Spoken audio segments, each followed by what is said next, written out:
Hey, this is Tris Hussey, Editor-in-Chief of iPhoneHacks.com, and this is a little screencast how-to to go with the post on how do you make a ringtone from a song in your iTunes library with GarageBand on your Mac. And this is the latest version of GarageBand.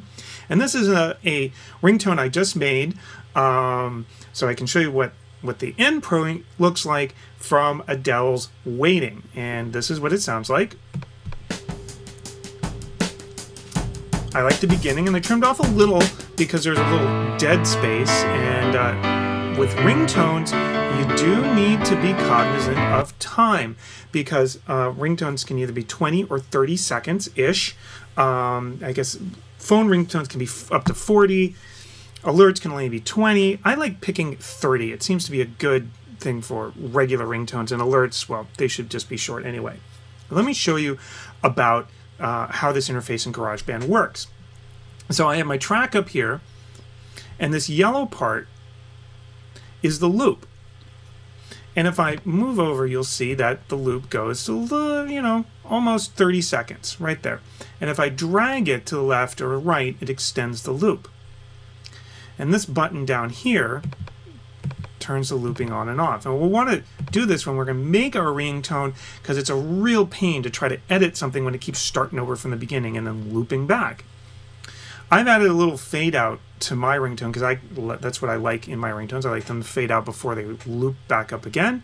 And then over here is where I go into the browser and get my music from iTunes. Okay, so how do we start? Very simple.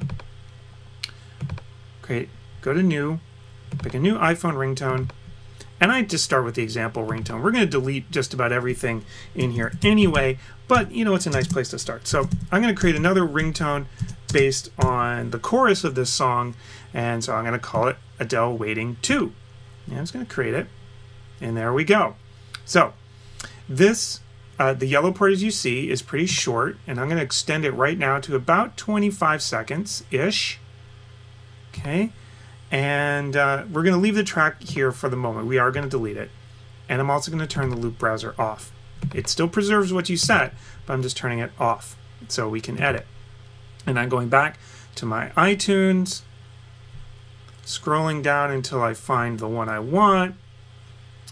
And there it is. I'll be waiting. And I just drag it to the area that says Drag Apple Loops here. It imports the file, and there it is.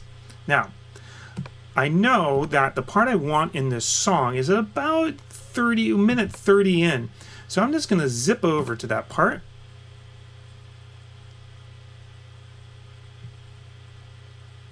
And I've opened the zoomed in area at the bottom so that I can try to get the split I'm going to make, because I just want that part as close to where she starts singing the chorus. But now the sky is cleared and it's blue, and I see my future in you. I'll be waiting.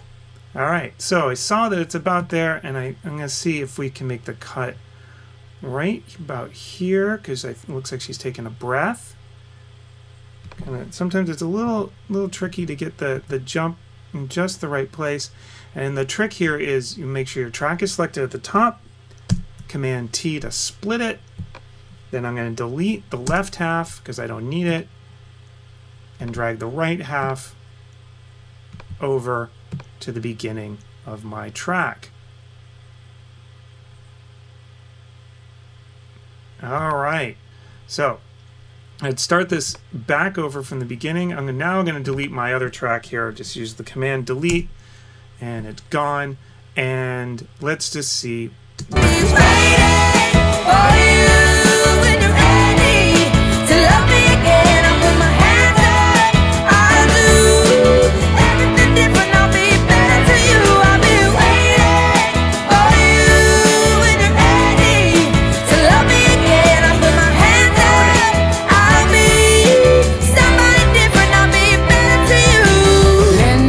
Okay, so she starts singing the next part there, and I'm just going to bring it back just a little, and then that'll probably be where I'll make my next cut.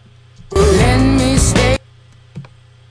right, and it takes a little fussing. You get good at it after a while. So I'm going to select the track again, T, delete now the right half, and now I'm going to turn my loop browser back on to see if I got the whole thing right.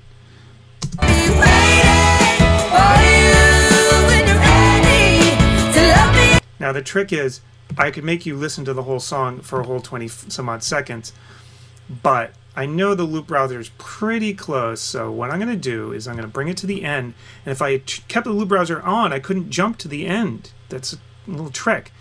So I turned it off so I can listen to the end.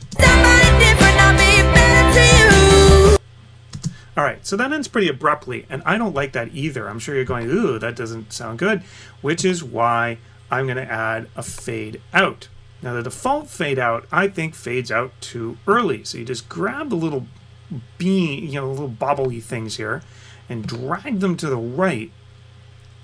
And you can even option click to get rid of them, or command click. I can never remember the which, or just delete. There we go, just delete. And it's gone.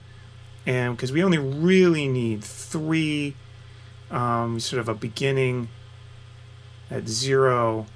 Come on, there we go. We'll do it just point. There we go, at 0. Something down. You can drag it down there, and then drag the 0 point a little beyond your point there, so it kind of fades out. And now we listen to see what we got and see if this sounds better. Much better. Okay, so we've got the track how we want it, and we've got the fade out where we want. So let's turn the loop back on, make that match up with our track. Okay, I'm just going to quickly save my project just because, saving is good. And now here's the next thing, getting it to iTunes. This is really, really frustrating because you would think the first thing you would do is go to the share menu and say, send ringtone to iTunes. Well, guess what happens when you send ringtone to iTunes? You get this error. Can't export to iTunes before sending a song, blah, blah, blah. Great. Well, how do you do this? Well, you send it to iTunes as a song. So I know that all of my ringtones are in my ringtones playlist, and I know the artist is Adele, it's not me, and the composer is Adele, and it's not me. And then I hit share, and now it's sending it to iTunes, and look, it'll start playing if I click it. It's a little quiet. I have iTunes turned down. There we go. Well, now I'm still not done because I find that I just make sure that I send it as a ringtone to iTunes just to make sure iTunes knows it's actually a ringtone. And that's it.